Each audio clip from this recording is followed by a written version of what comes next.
ভাতিজা যখন টপি নিয়ে চাচার চোখের সামনে দিয়ে রঙ্গ করে হাইটা যায়, চাচার বুকটা ফাইটা যায়, ও চাচার বুকটা ফাইটা যায়। চাচায় ভাতিজার কাছে হেরে গেছেন, এটা খুবই দুঃখজনক।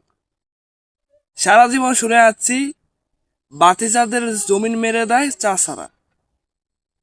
এখন রিয়েলিটিতে দেখতেছি যে চাচার সম্পত্তি ভাতিজায় মেরে দিল। আহারে দুঃখ। চাচার সম্পত্তি একেবারে সাজানো গোছানো ছিল, সে সাজানো গোছানোর সম্পত্তি গুলা বাতিজা লয়ে গেল এইভাবে।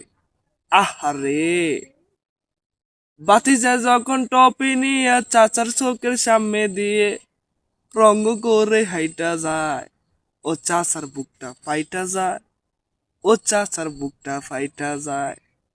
চাচায় কত কিছু করলো, ফিফাকে বাপ বানাইলো, ফিফা কত সাহায্য করলো, সেটা আর হলো না এই ফাইনাল ম্যাচে। আহারে চাচা, চাচা এখন হয়ে গেছেন বাপ্পারাজ। আমাদের দিবানা বাপ্পারাজের হয়ে গেছে চাচা।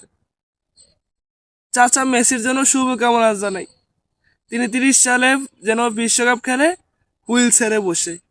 চাচাকে সেলুট জানাই। চাচার মন ভালো নাই, চাচার বুকটা ফাইটিয়া গেছে। ফিফা ও দুর্নীতি করছে তার সাথে।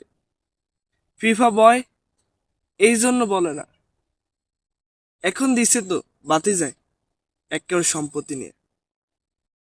বুকটা ফাইটা যায়, ও চাচার বুকটা ফাইটা যায়।